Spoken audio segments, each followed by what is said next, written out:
This Vision Ireland podcast contains chapter markers. If you want to skip the intro or a topic you don't like, you can use chapter markers to do so. Chapter markers are only supported in some podcast apps. Enjoy the show.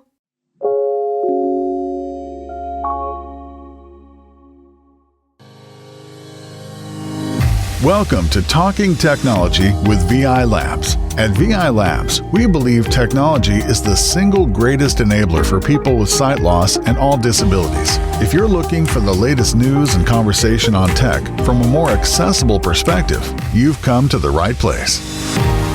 You sure have. Hello everybody and welcome in to Talking Technology with VI Labs, episode 108. Hope you're keeping well. Hope you had a good St. Patrick's Day. We had a St. Patrick's Day here in Ireland just last week. We had parades across the country, and of course there's always kind of different events happening all around the world as well with St. Patrick's Day. It's got such a scale to it now. It's fantastic to see. For a small little country, we absolutely do punch above our weight. So if you did attend a Patrick's Day parade or anything like that, hope you had fun. Hope you enjoyed it. And hope if you got the day off work as well, hope you enjoyed that too. That can be just as useful too sometimes. But welcome in to Talking Technology with VI Labs. We have a packed show coming up for you over the next hour. We've got updates from Apple that An Garda Síochána are warning people about. We will be chatting about some of the stuff from CSUN. That's a conference that took place in the States in recent weeks. It's a big accessibility conference over there. And we'll be catching up with Michael Grimes. Michael Grimes works for Canon Ireland. They do lots of photography printing. You'll be aware of their printers and stuff like that. And they recently held their Tactile graphics and tactile imagery exhibition in Dublin. So we'll be catching up with Michael all about that and about the future of tactile imagery just in general and what it's all about. So a packed show coming up for you over the next hour or so, and we're delighted to have you with us. And hey, a reminder that as always, if you would like to join the conversation, there are loads of ways that you can get in touch with us. You can join the conversation on WhatsApp, you can join the conversation by email, and we would absolutely love to hear from you. So if you want to get involved, we'd love to hear your opinions. People send us opinions on all sorts of things, whether that's new technology they're trying, or maybe they have a thought on something that we've talked about in the newsletter, the Tech on Tap newsletter, or indeed on this podcast. We would love to hear all your views on all of that good stuff. You can send us a WhatsApp if you would like. You can send us a WhatsApp voice note to 086 199 0011. That's 086 199 0011. Remember, a WhatsApp voice note, it's not a call, so you want to use the voice message button. It's labelled with voiceover and you find it in the bottom right of your screen. You can also send us an email if you'd like to content@vi.ie. That's content@vi.ie. And hey, we would absolutely love to hear from you. So whether you're getting in touch on WhatsApp or email, please do feel free to do so. And to chat about some of the goings on from the week gone by, I am joined from Kilkenny by the one and only Mr. Joe Lonigan. Joe, how are you? Hi David, I'm all good. I'm refreshed after my St. Paddy's break. So yeah, very all good. You do anything nice for St. Patrick's Day, Joe? Well, St. Patrick's Day, I brought Freya into the parade. She's only 5. She loves parades. Little boy didn't want to go. They're too boring for him already. They start making their opinions that could age. Yeah, Joe. Yeah. That's the trouble, you know. He thinks he's a man now, not a boy, but he wants to do his own thing. But we went to parade anyway, and we got a seat up the front thanks to the Kenny County Council, and it was all very good. Edward Hayden done the commentary on all the entries to the parade going through, and great descriptions from Edward. Edward is famous from TV3 cooking and cooking demonstrations, and he also was on KCLR, so he done a great job, and really enjoyed it. But all worked out well, and rain held off, and we done well for the day. It's great. Happy days. That's great. We had down here in Cork, actually, we had audio descriptive commentary on the parade for the first time. So you had the standard like commentators and stuff like that as well. You did have that down here. but there was also like a kind of dedicated accessibility area that you could go to. And when you went to the accessibility area, you could collect a little headset receiver, and you could either connect your own headphones to it, or you could use the ones that they provided. And the whole parade then was described. There was two describers. There was Kieran and Siobhan. And I must say, both did an absolutely exceptional job, Joe. It really, really was brilliant. The two of them, they kind of alternated the descriptions of the parade. But do you know what? It was just fun. And it was great to be able to engage with it. And it was the first time that Cork City Council had done it. But I honestly couldn't fault it. It was really, really good. I just hope they do it again next year and kind of get into the habit of doing it now, do you know? Sounds great. Did I know you might know this, but was there many people that took up that offer of using the audio description, or was it just a trial basis thing? Yeah, so it was. They were clear, to be fair, that it was a trial. They said that from the off. I do think it was, from what I gather, it was underutilized. I think they were expecting more people to use it. But I think in time, you know, like, I only found out about it very shortly before the actual event took place itself. So I suppose it's just a case of them needing to get the word out a bit more and making the knowledge just a bit more broad, because even like, I could imagine lots of people benefiting from that kind of service, not just people who have low or no vision, but there are going to be plenty of people who are, maybe they're older, or they're going to be struggling to see different parts of the parade or different details and stuff like that. It could be really widely used, but I don't think it was on this occasion. My worry would be that, you know, if you don't use it, you lose it, you know. So I would hope they come back for another year and focus on the promotion of it a bit more, because they got everything else right. I think that the audio description at these type of events is really important, because it does bring that extra bit of inclusiveness. You're not just there, clapping along with everybody else for no reason. You're included. You know what's going on. And we did highlight a few things in the newsletter recently as well, like the London Fashion Week had some audio description events, and different sports events had it as well. And I think the fact that even your local one down in Cork had it, it's a great start. Even to see that audio description coming into a local event, it's great. Yeah, absolutely. I would hope that more people use services like this down the road, because I think with audio description in particular, it's not like it's a one and done. There's an ongoing cost to provide that service. So if people aren't using it, it doesn't stick around, and that's the frustrating part. But no, the part that was done, the team there, Siobhan and Kieran, did a brilliant job. It definitely enhanced my enjoyment of the parade. Like, I would not have known, obviously with the level of vision I have, you hear like the bands, or you hear the different sounds from different floats, or whatever the case may be, but you don't necessarily know if there's walking groups or whatever. You don't know what banner they're holding, or who they are representing. So it was just great to have that context, Yeah. Absolutely. And there was actually there was good representation for people who were blind or visually impaired, at least in the Cork parade. The Irish Guide Dogs down here, they were the Grand Marshals for the parade down here. They're celebrating 50 years in Cork. And then there was also an adaptive cycling group as well. So they were showing off tandem cycling and so on and so forth. So there was a good involvement in the parade, which is good. So maybe it was that everybody was marching in the parade and there wasn't enough for the audio description. So who knows? That's all possible. Yeah, I suppose in that case, that's a good problem to have, but who knows? Yeah. But yeah, listen, if anybody does have thoughts on the parades or anything that was done in your local area, whether you're in Ireland or indeed internationally, I know they have big parades around the world as well. do send us a message on WhatsApp 086 199 0011. In other news, the CSUN conference took place in the States in recent days and weeks, Joe. And there's always some really interesting technology announcements come out of this. Yeah, there is always some interesting announcements. I suppose this year a lot of it was based around AI as was expected, especially when it comes to IRA.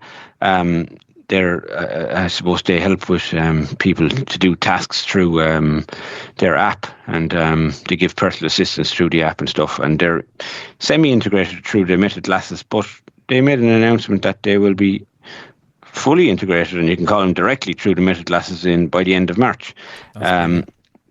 Since Meta have opened their SDK developers kit to other developers, and IRA is one of those. They've also said that they're integrating with the Astra Google DeepMind AI, so they can do some of their interpreting through AI. And this won't fully replace any of their agents or anything like that for giving assistance, but will help with smaller tasks that can be done with AI. Have you checked any of that out, David?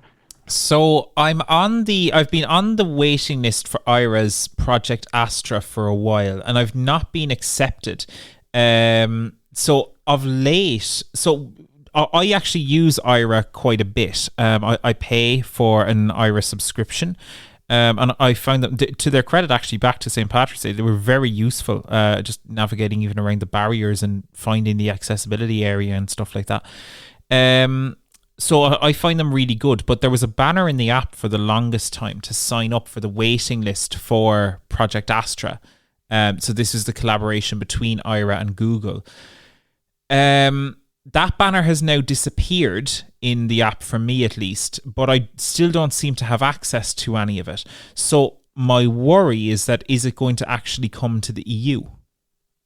Yeah, that is the worry. I know this conference was in America, so but look, I suppose Google is worldwide. I'm hoping eventually it will come. But yeah, it's funny that my worry is it might become too good and some of the visual interpreters will be replaced. But I'm hoping it always just works alongside them, to be honest, because I think AI. And fairness, look, it's good for a lot of things, but it's not ready for all of that yet. So I'm hoping it's just it's a side angle. I'm hoping it's a side car for the good service that they already provide. Yeah, I do think. This is like the great thing with IRA is it's such a specific skill set. And I think that's the value it brings. I know we talked with WeWalk on the podcast last time in episode 107 about their new We Assist service coming to Ireland as well. And I'll be very interested to see how their visual interpreters or their agents or whatever they're calling them, how they compare. Because I think it's going to be really useful to have some competition in that space and have options for people. But exciting stuff. That's really important, actually, to have competition in the space. And I suppose the big thing about the announcement that IRA made at CSUN is the fact that you'll be able to use everything hands-free. There'll be no confirming anything on WhatsApp and making a WhatsApp link to IRA. It'll be just like something like, hey, Meta, connect to IRA or call an agent or something like that, whatever the command is going to be, and you'll connect straight with an agent. So it'll be a big addition, I think, to people that love using that service. And I think they do provide 5 minutes free every 24 hours, something like that. I don't know exactly myself. I don't actually use the service yet, but it's something similar to that. And there is a lot of different places that you can go, like certain airports and the CSUN conference itself, where you could use IRA in that zone of their Wi-Fi connection areas. You could use IRA for free all the time in those particular areas. So that was quite a good way of, I suppose, demonstrating to yourself if it works for you or not. Yeah. Notably in the States, actually, they cover the cost in some of the big kind of stores over there, like Target and Walmart. They have they are called IRA access locations, so you can just use IRA free in those zones. I'd love to see crowds like I know Tesco over here or in the UK have partnerships with like Be My Eyes and stuff like that. I'd love to see kind of an expansion of that to some stores over here. But time will tell on that, you know. Yeah, I know the supermarket shopping, it can get a bit frustrating. Like, I mean, I know where a lot of things are in the supermarket, but when it comes to reading the products and all that, I just can't find them. Yeah. There is on occasion I might grab a sliced pan and just hope the date is fine, you know, that kind of way. But at least if you had access to or a proper section of Be My Eyes or whatever, you could nearly pick out some of the products yourself rather than going looking for a customer service agent, which can also take time, you know. Yeah, our local Aldi is unfortunately it's like a Wi-Fi dead zone. So even like I was trying to get you know, it's something simple. I wanted to check, was I holding like the vegetable pie or the ham and chicken pie, and like, you know, I was going to use Google Gemini for that. Just totally impossible. Just could not happen. Like, you know. So yeah, you get limited, but hopefully that sort of thing will improve in the future. Another thing, and it's worth bringing in Daniel here, Mr. Daniel Dunn. There was also, Daniel, a really interesting new phone case, but this is the case for Vision Ergo, and it's kind of like a magnifier kind of thing. Absolutely, David. Yeah, I had a little look about this product online. You know, it's very interesting. Obviously, I haven't gotten my hands to see it, but from what I can see from videos put up about it, it looks to be quite a powerful tool. So what it is, basically, it's a protective case that goes around your iPhone, but it also has this clip-on gadget, I guess, for the want of a better word, that can clip onto the case. And what it does is it angles your phone up off a table or a hard surface, and it allows you basically to use your iPhone as a digital magnifier, much like your, you know, Explorer 5 or Lucky 5 or any of those handheld magnifiers that many of us use. It also has another interesting piece on it that is part of the stand. It also has a part that pops down, and it's for all the world. It's a mirror, which allows you, I guess, to angle it. So, you know, if you had a TV on a wall nearby, you can actually use that to see the TV on your iPhone. So quite an interesting magnification accessory, perhaps. Yeah, maybe a better word. yeah. That's and interesting. Also, it also comes with its own app as well. So you get, you know, you'll get your app that you can manipulate the colors and the contrasts and all that as well. It's very portable and lightweight. The little attachment is, I guess, it's probably not much bigger than your thumb, and you can snap it on and snap it off. It's magnetic clipped in. So it seems very interesting, and I'm actually quite impressed with the price. It's, you know, for the case, the app, and the attachment piece, it's all in for $99. So probably coming in around €90. Yeah, before your import duty. Yeah, before your import duty. But yeah, no, that sounds really interesting. It will be interesting to have a play with one of those and see what they're like. Yeah. But yeah, very interesting bits of kit. So it's the case. It's caseforvision.com is the website, and it's the case for Vision Ergo, ERGO. That's the product. If you did want to maybe have a look at that in your own time. Absolutely. And you know, it doesn't sound like the highest tech solution necessarily, but no. It's still, you know, really useful. And speaking of those, you know, low tech solutions that can sometimes be quite useful, you know, we always look at things like bump-ons and stuff like that as a real go-to. But Joe, you were saying that Habel have got a new product line now that is really designed to, I suppose, assist in a similar kind of low-tech space. Yeah, well, Habel were there at the CSUN as well, and they have a couple of really good products. They were doubling down on their speech labels, which I'll speak about first, and their Speech labels come in a few different types. They have laundry ones, which I presume are waterproof. They have QR code labels, and they have the NFC tag labels. They all do the same thing in different ways, but they even reckon the QR code one, you only need to scan something like 10% of the tag, and it'll still recognise it. So they sound really good. What happens here is you buy a sleeve of stickers. Whichever type you would like, you go to their website and you buy a sleeve of stickers. They're around, I think the NFC ones are around €20, and the QR ones are a little bit dearer, 29. That kind of price range. So they're not going to break the bank, and they're really handy for labelling products around the house. So it could be medicine bottles, food items, grocery items, anything really, Tupperware packs. You can label them, then hold your phone close to it, and it will announce out. It comes with an app, actually. There's a Habel app for these labels. So you can put the sticker on, then you can record what the product is with your voice, or else you can type it in, and then you hold your phone near that item, especially if it's the NFC tag, and it'll read out what the item was. So basically, a labeler, speech labeler item. That's really what that one is for. It's labeling things in your freezer, your cupboards, whatever. So yeah, that's the first item, and I think that's really good, and kind of cheap, reasonably priced product for doing a simple task, especially if anyone has a smartphone out there. Yeah, sounds very much like the old RNIB pen friends of yesteryear. Yeah, a bit like the pen friend, but you don't need an extra device around your. That's true. Your kitchen, or you don't have to say, oh, where's that pen friend? Because you always have your phone in your hand or your pocket, don't you? That's the big question. Where is the pen friend? Yeah, where is it? Yeah. And where's the pen friend gone? You might maybe need an AirTag now on your pen friend. Yeah, exactly. It gets really complicated. But anyway, no, at least this is all on the phone. So brilliant. It's in an app, and open up the app and Bob your uncle, and you can find and recognise your products. So and then the other one then. We've mentioned these before, different types of tactile stickers, but this one, I think it's called Tactiles.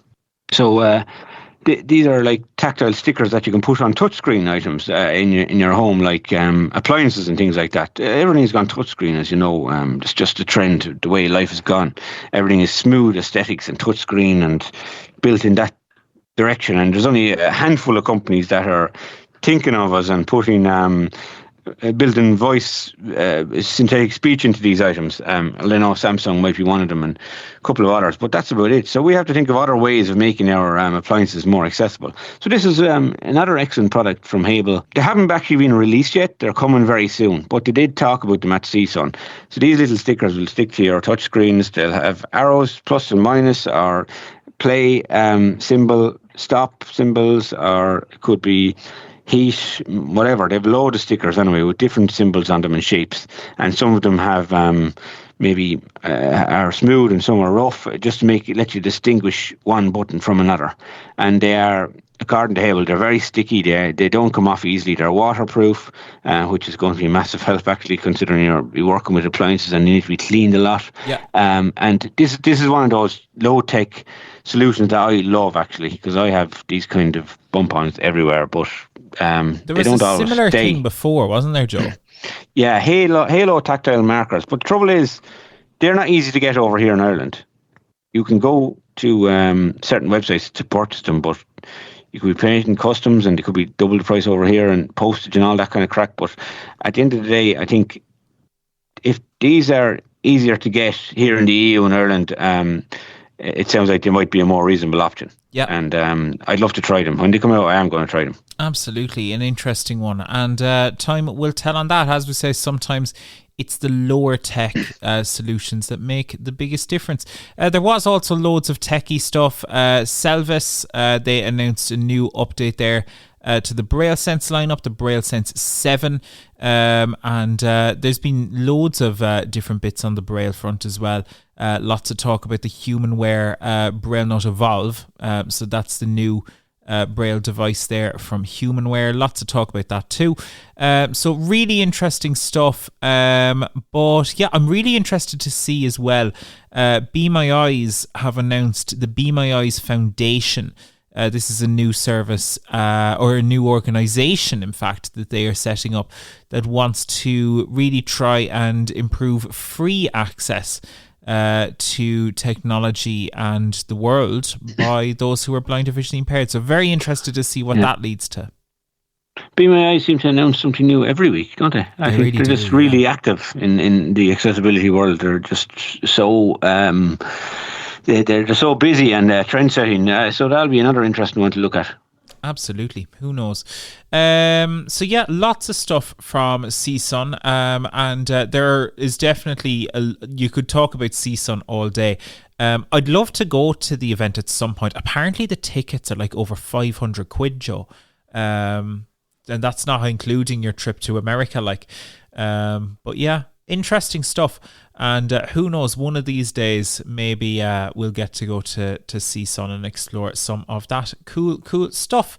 Anyway, though, a reminder that if you would like to get in touch with us, maybe you are interested in some of the items you heard about at the event, we'd love to hear from you. The number that you need there, 086 199 0011 on WhatsApp, or you can send us an email to content@vi.ie.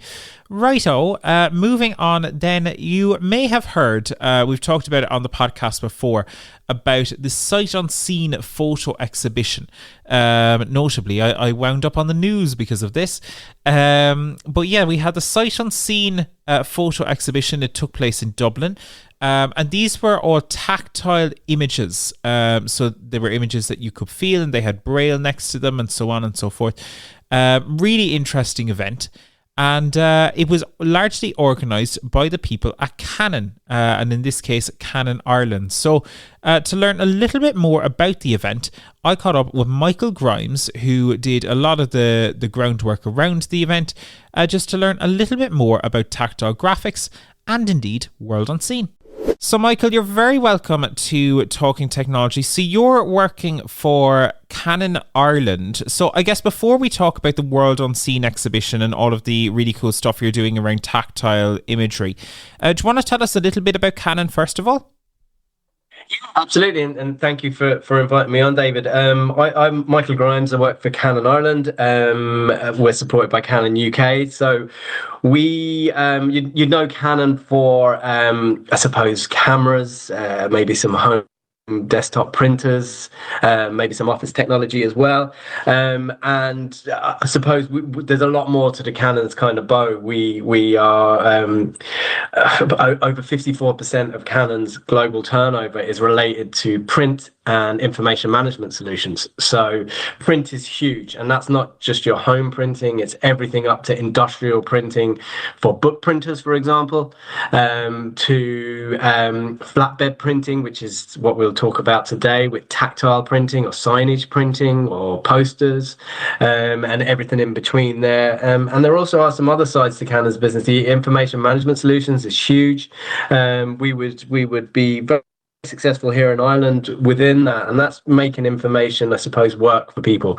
So it would have started initially with storing documents, but really it's about storing information, workflows within that information to be able to help workflow or to help processes, and the likes of approvals, etc., e-forms and the likes, and that's kind of where a lot of people don't see the Canon name, although it's under the hood in a lot of projects and organizations across the country. So you're hiding in the background there a little bit. And that's really cool, though, that you have such a kind of broad range of things that you do. And I suppose some of that stuff can be really interesting, really niche, I suppose, in some ways. But that kind of brings us on to the really cool tactile imagery exhibition that you held, World Unseen. This was in Dublin just a few weeks ago. Do you want to tell me a little bit about how this came about? Because it started in the UK, I believe.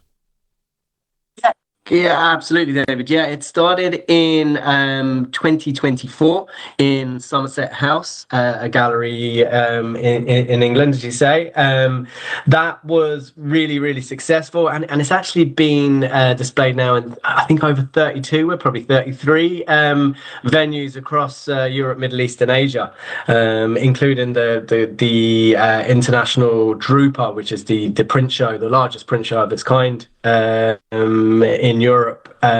Also at the end of 2024, I can't believe the year and a half has gone from there. So it was really a goal of the team here to be able to bring Well Done Scene to Dublin or to Ireland as a whole. So you guys, just to understand this then, you guys manufacture and created the printing technology that makes this possible. Is that the way I should think of this? Absolutely. So Canon, some of the technology we have are flatbed printers. So these would be printers that can print on anything really, from a leaf to a mirror to a bedroom door, and everything in between. And that, will have UV curable inks, so that they can be used inside and outside. That's scratch resistant, for example. You would see that even the likes of the back of an aeroplane seat, for example, with some signage or instructions, would be printed with the likes of an Arizona. And we have a piece of technology called Prisma XL, and that software is used for composition, but also for creating that elevated print that we spoke about. So creating the height within the print, to create something along the lines of Braille, for example. Which may go as high as, generally I think Braille would be around 0.5 of a mil high. Sometimes it would go as high as 0.9 of a mil, and we can actually print up to now, I think, 4 millimeters high of an image. And it feels, the really interesting thing I noticed is you can create some really interesting textures. Like, I was able to kind of define, like, I wouldn't say you can necessarily tell immediately what a picture is without context, but what you can do is you can tell, once it's pointed out to you, the different sections of a picture by feel, because you do have those different textures. Like, you can feel the difference between, say, clouds and grass and, a person or something in an image, which is really cool. Yeah, absolutely, and it's that visual storytelling, which made the exhibition, I suppose, accessible. We used the elevated print, and also audio descriptions as well, alongside Braille. So you had kind of the descriptions, as you mentioned, whilst you were actually touching and feeling art, which generally you don't really get the chance to do in many exhibitions. Yeah. And what do you think the future looks like for this kind of technology? Will it come to a point where this technology is mainstream to the point where, someone who's blind and visually impaired would be able to access prints like this, maybe as a birthday or Christmas gift for someone, That's a really good point, David, and yes, and we've had, on the back of the event alone, we've had a number of inquiries from different organizations and different groups and people in different industries, looking to see if they could do it on a small scale or a large scale. And it is absolutely possible. I mean, the technology's there. You can we worked with Hackett's as our print partner for the project, and they've been working probably over maybe a 2-year period now to be able to understand what's possible and what can be done, and looking at other examples from other countries and other printers around the world on what you can do to make artwork, but to make images, and to be able to use Braille more in everyday life. So, Michael, this technology obviously being used for kind of tactile images and stuff like that, but it also has benefits in areas like tactile packaging, which, of course, very useful for people who are blind or low vision. Absolutely. I mean, the kind of opportunities are limitless, in terms of not only the technology that was used, or the machine, the Arizona that was used. We also have other technologies like our Colorado technology, which would print on roll-to-roll medias that may be what would be called in the industry as litholamination, to kind of I suppose attach to a piece of packaging or a box, and that can be printed with textured print. And that textured print, could be whether it's a braille description of some kind, whether it's embossing, whether it's kind of 3D maps, or if it's a fine art kind of, or a reproduction that's on the packaging, that could be elevated and raised to make that, I suppose, more accessible. And does that get used much? We do see it, especially with more, I suppose, high-end packaging, where people are looking for that touch and that feel. And I suppose something that probably resonates with me internally is if we have events like World Unseen, we will, personally, I feel that the touch and the soft touch of a nice piece of material, for example, or a piece of card, resonates a lot more with people than sending an email. That feeling and touch and the texture, for example, in a way makes it feel good about what you're going to look at or what you're going to see. So again, it's something that can be done and is done, even as far as, we have people who are printing wallpaper now that would be, a flat surface that is then created with flexure or a textured print application to actually raise that image as well, or the wallpaper. And again, that could be used in many different ways. It's really down to the imagination and graphic designers really bringing that to life. Yeah, you could use even tactile wall guides and stuff like that. There's so much potential there. And where can people find out more about tactile imagery, Canon Ireland in general? Where can people find out more about all this stuff? Yeah, I mean, people can contact us directly at Canon. You can look on our website on Canon, www.canon.ie. And, we would be more than welcome to talk to people. Hackett's actually have the technology here in Ireland, and they're they have an office in Cork, Dublin and Limerick. And they'd also be an option to reach out to. But look, we're more than happy to talk to people around what's possible, what can be done, and hopefully, elevate, to use that word again, the opportunities to make images and to make signage more accessible for everyone. Super stuff. Michael, thank you very much for the conversation. Really interesting one as always. And thank you for joining us on Talking Technology. Brilliant. Thank you, David.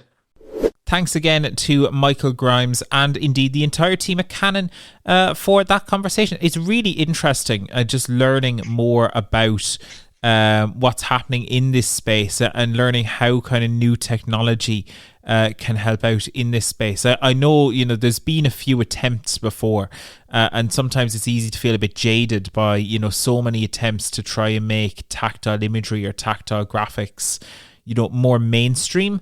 But I think, what Michael's saying there about how this can be used in packaging or in signage and all of these different things, I think it's really, really interesting. So best of luck to them with that.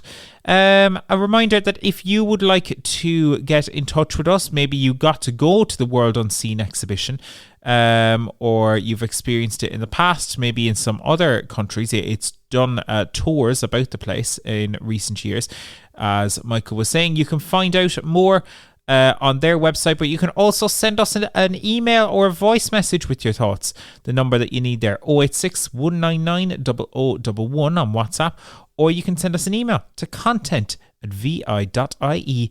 But other than that, let's cross now to Daniel Dunn for your latest Talking Technology news. This is Talking Technology News. So with your latest Talking Technology news, I'm Daniel Dunn. Ireland's National Police Service and Garda Síochána are warning people to update their iPhones as a result of a new virus ominously called Dark Sword. In a statement shared to social media, the service said, "Mobile phones are part of our everyday lives, and a new virus has arrived which targets the system that powers Apple devices. So what you need to know, our devices are infected by compromised websites or infected links that inject malware and bypass the standard protections on the phone. Users don't receive any notification that the device is being compromised, as the malware works silently in the background with no effect on the phone's operation. The malware primarily targets Apple devices running iOS versions 14.8 all the way through to 18.7 and allows attackers to access content, messages, contacts, and credentials stored on your phone. What what you can do to protect your devices, Apple has released patches to account for the vulnerability, and users are advised to update their devices to iOS 26.3.10 or 18.76 to fully protect their phones. Enabling lockdown mode in the device settings will give stronger protection, but this may limit some functionality. Anyone finding themselves a victim of the malware should consult a competent cybersecurity professional and report the crime to their local Garda station. From our perspective in Vision Ireland, it's always good to keep your phone up to date. However, we are well aware that some people may not want to upgrade to iOS 26 as they may find the new liquid glass design harder to see. If this is the case, it's worth keeping in mind that you can choose to update to a newer, secure version of iOS 18 instead. You can select this from the software update section in your settings, although you may be prompted to update to iOS 26 and need to navigate a little further to find the alternative option for iOS 18. It's nothing to be concerned about, as viruses like this are exceptionally rare, but if you do need a helping hand updating your phone, please feel free to give the VI Labs help desk a call. The service is open from 9 to 5 Monday to Friday, and you can reach them at 1-800-911-110. It's not all bad news for Apple fans though, as the company has released a new updated version of the AirPods Max called the AirPods Max 2. There's no fundamental change in design, but the new AirPods are getting a lot of the more recent features such as adaptive audio and live translation, and there are improvements to the active noise cancellation and sound quality too. Of course, these things can be subjective for people, so time will tell what the reviews will say. The new AirPods go on sale tomorrow. In other news, Amazon is reportedly working on developing a new smartphone. They did try to launch the Fire Phone back in 2014, but it was scrapped very quickly and is widely considered to be one of Amazon's biggest failures. The company took a reported $170 million loss on their first attempt at a smartphone, but it sounds like they could be coming back for more. Integration with Alexa and the popular Amazon shopping websites is likely, but other than that, the details around the phone are very unclear. It's unclear if the devices will run Android or use the Google Play Store, or if they will try to develop their own app store.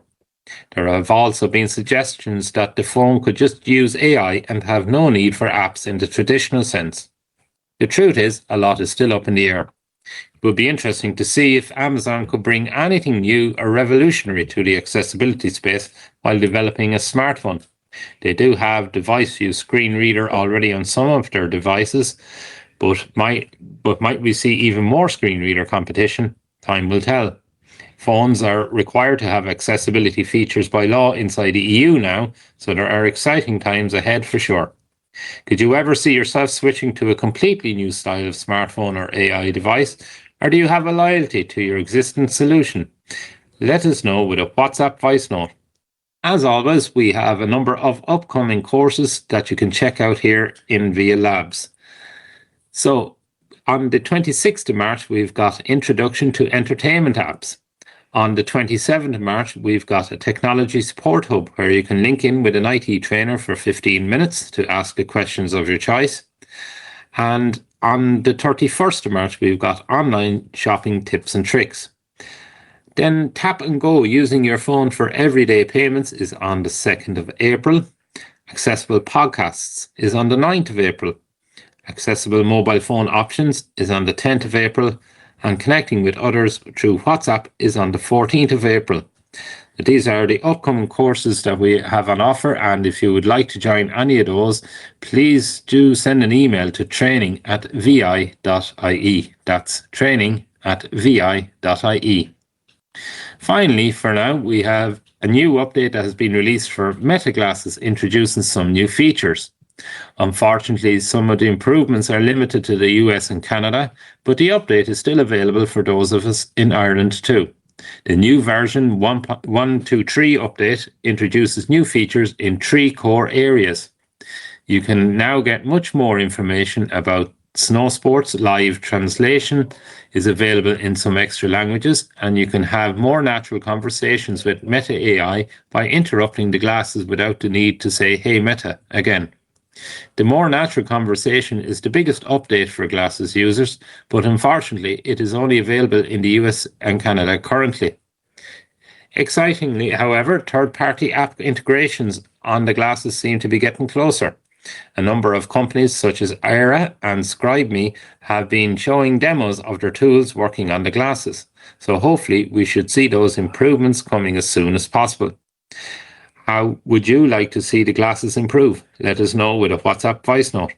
And that's it for now. A reminder that if you enjoy talking technology, please do share it with your friends and consider leaving a review on your podcast app of choice. For now, though, it's back to you, David. Thank you very much, Daniel. Wow, lots in the news there this week. Apple on Garda Síocháine, lots going on there. How concerned do people need to be? You don't hear Apple being targeted much with viruses, but this is certainly one that has crept in, and it is, I suppose, it's a little bit concerning from the point of view that you won't notice it's there. It sits so silent in the background. So, it's definitely one to be aware of if you are running an older version of iOS. Do get on to the updates and update at least to the iOS 18, latest version of iOS 18, if you don't want to go to iOS 26. Yeah, it's going to be interesting. How concerned do people need to be? I'll put it this way, it's better safe than sorry. So just get in and install the latest iOS update. You know, as we said there during the news, there is reluctancy for people to go up to iOS 26. Perfectly understand the reasons for that. So, but there will be an update for iOS 18 or iOS 17, 16, 15 or 14, because they're the operating systems affected. So the patch update will be there to protect your phone, so you don't have to make that leap up to iOS 26 if you don't want it. So Joe, another story, we didn't cover it in the news script there as well, but there's been a whole load of drama there. We've actually had quite a lot of people reaching out on this around Facebook, and specifically the Facebook back button. I didn't know a back button could cause so much drama. Oh, when a back button is not labelled, David, it's going to cause drama, because this caused a lot of people to close the app, shut it down, open it up again, then lose your place in Facebook where you were. So Facebook done an update, forgot to label the back button, so it was invisible to VoiceOver users. Anyone that used VoiceOver couldn't find the back button. It's usually up in the top left, somewhere like that. Or you could flick left if you wanted to get to it eventually, but now it's not labelled. So I've said that a few times, haven't you? But how do we deal with that? Well, one way of dealing with it is doing a thing called the scrub gesture. It's like you can imagine if you had dust on your screen and or a little smudge on your screen and you want to wipe it off. That's what a scrub gesture is. Put your two fingers together and do a little scrub. You know, like as you're rubbing something off the screen, or some people might say it's like a zigzag gesture on your screen. But I usually do it side to side scrub, fairly vigorous scrub, side to side, and it brings you back one step. So the scrub gesture always brings you back one step in almost all areas. Maybe in certain exceptions it doesn't bring you back one step, but most areas, like we'll say in Safari, Facebook, a lot of apps that have a back button, it'll bring you back one step. So that's the scrub gesture. There is another alternative you can do. You can set up a custom gesture. So there might be a gesture that you never use, but so you can set the scrub. If you find the scrub difficult for you to operate or perform, you can set a gesture to do the same operation. So you can go to settings, then accessibility, then voiceover, and then commands, and in there then there's custom gestures. So you can find we'll say a 2-finger swipe left, you find that gesture, and then you can pick the operation that you want to put that gesture to, and then click save. And some people put the 2-finger slide to the left on that one, but whatever one you want really, that you don't often use. It could be 4-finger swipe down, or it could be anything really. But so that's it. That's the controversy about the Facebook back button. This could be all blown over by the time the podcast is over, because Facebook could do their update and fix that label problem. As But they at the same should, time, for the record. as they should, of course. But at the same time, it's good to know the scrub yesterday, David. Yes, absolutely. No, good to know. I think it's really interesting from, Facebook and Meta and all of those. Like, they're some of the most widely used apps. Meta, of course, own Facebook, but also Instagram, WhatsApp, Threads, the Meta AI glasses and stuff like that. Like, they are embedded in our lives. And I know that Meta were hiring for a new accessibility manager there recently. It was a big role. I think it was over 200 grand a year. Like, this was a serious big money gig, and someone, they were looking for somebody clearly talented to come in and just run this accessibility kind of side of things. And they really do need it, because accessibility with this, it's public infrastructure, isn't it? Oh yeah, I mean, we are the public that are using this every day, and look, at the end of the day, some people are addicted to social media, use it all the time. But it's a safety tool too, Joe. Even WhatsApp. It's a safety tool. Oh yeah, and as well as that, it's also apart from helping you pass the time, it's also very useful. It's a communication tool. It's it's for gathering information. It's for advertising yourself. It's for doing loads of different stuff. So, whatever way we feel about all these products that Meta own, they are actually very good, especially WhatsApp. That's just an amazing app, really. It's for some people it replaces email and stuff, So, and it's great for sharing files, voice notes, stories, whatever you want. So, no, it is a public service. They have to get it right. Other stuff, we didn't touch on it too much there in the news, but Joe, there were rumours that the Gemini integration with Apple could be coming sooner than we thought. Yeah, that's right. But the trouble is, I suppose we didn't throw it in the news because rumours are rumours, and some people say don't believe it's coming until you actually see it on your phone. I think it could have been something like 26.5 or something, that version of the operating system. But I won't be shouting about this until it actually comes on the phone. And it wouldn't be behind its time, really, because Siri can be very hit and miss. It can work great sometimes and does everything you ask it to do, but then the minute your phone goes to the old slowed down version of it, or whatever that might be, and it starts making mistakes, it really does slip up. So yeah, it could do it. It could do it getting help from Gemini very soon, and hopefully I can't wait to try it. Absolutely. I did install the Meta Glasses update on the glasses we have here in the office this morning.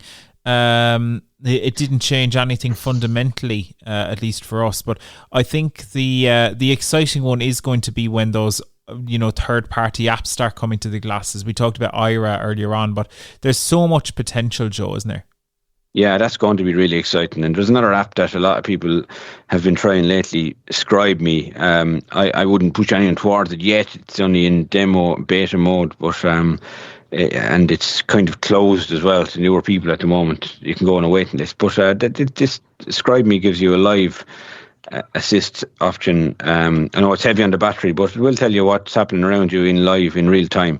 And some people make statements that it's changing their life and all. I'll hold back on that one until I actually get to try it myself. But It does sound very promising, and that is the way things are going. So I think Scribe Me, it's another one of those. They do have a subscription option as well on that app. And in fairness, doing these kind of things have a heavy cost to them because they're going back to a server which is probably using stuff like OpenAI or any of those other services that Grok or any of those other services that actually cost a lot of money to run. So in fairness, they do have a right to charge us for them. But at the moment they're in beta mode, and it'll be interesting to see how it goes. Absolutely. Yeah, no, really excited to see how it goes. I'll be very interested to see if we get updates from InVision around this, or what they're going to do and how they're going to respond, because they, of course, released the Ally Solos back a few months they're ago. Integrating as well. It is rumoured. There is a test version of that as well around. Only very few have started a test already, but InVision will be... No, I'm not announcing anything for them, but I suppose if they're testing it, they will be on the Meta Glass eventually as well. Yeah, it's only a matter of time. I mean, it makes sense. Makes sense. Yeah, I bought with my own money, so it's my own comment. Like, I bought the Envision Ally Solos. I haven't found myself using them as much as I'd like. I think there were challenges around. I found them, the way I'll put it, the best way I can put it, I found the Meta glasses to be just generally smoother. For my use cases at least. And I know some people found them better with reading and stuff like that. I just found the Meta glasses to be a better user experience for me, and also at a better price point. But I am very interested to see what the Envision technology can actually do on the actual Meta glasses, because Envision at its core has been a software company. They have never, like, they worked on Google Glass, and then they had the Ally Solos glasses, which are of course based on the Solos tech. So this is for them just another pair of glasses that is pretty good, pretty affordable, in fairness. Comparatively speaking, when you factor in that the old, Envision glasses were 2-3 grand at times. So it's going to be very interesting to see what actually comes of that, Yeah, that's an interesting comment you made at the end about the price. Meta glasses have really changed the landscape as regards price point. Like, people have stopped buying things like Orcam and all that kind of stuff, and any of those things that do cost over the 2.5-3 grand mark. So that's kind of blown all them out of the water, mainly because you can integrate things into this for a totally different price point, basically an affordable price point, we'll put that, between the 400 and 500 euros mark, depending on whether you go for transition lenses or not. And they look cool as well, which is always a bonus. End of the day, Ray-Ban is a fashion brand, and they just now happen to have this technology included. I do wonder when Apple eventually, and it's almost an inevitability at this point, that they'll enter the camera glasses game, maybe under the AirPods brand or something. I do wonder, will they drive the price up again? But time will tell on that, Yeah, and Google are coming back with one before the end of the year as well. So I know we might have it in our news the next time around, but there will be a lot of competition in this area, and it's competition, as we said earlier about one of our other topics, is always a good thing. Yep, absolutely. Yeah. Daniel, you were going to come in there?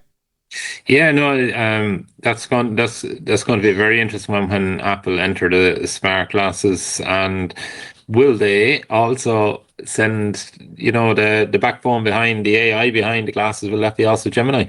Great point. Yeah, who knows? It's going to be interesting.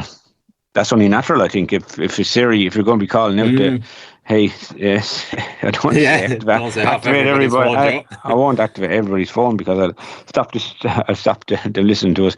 But if you're going to be saying them words, and they're going to be using Gemini on the phone, it's only natural, really, isn't it?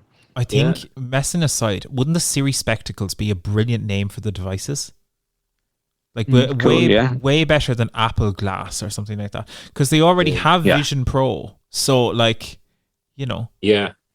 Apple Spectacles. I don't know. Who knows what? No, look, you could think of many cool names. That's one of them. Siri Specs. God, goodness knows. Who knows? Air Specs. Air Specs. Ooh, that's good. That's good. I like that. Air Specs. Apple, you can send me the the check is in the post. The royalty check now. The check is in the post. Air Specs. I like that. That's good, actually. Yeah, that's good. But hey, what would you call the glasses from Apple if you were in the Apple branding department? Or do you have any thoughts on any other glasses coming down the line, or ones that you've tried? We'd love to hear your thoughts. You can send us a voice note 086 199 0011 on WhatsApp, or you can send us an email to content@vi.ie. But other than that, thank you so much for listening. That is our show for this week. You can find full details about some of the upcoming courses that we've got on the upcoming events section of the Vision Ireland website. That's really handy if you're listening after the fact, because some of the stuff that Daniel mentioned in the news might be out of date at that point, but all the latest courses are always available on the upcoming events section.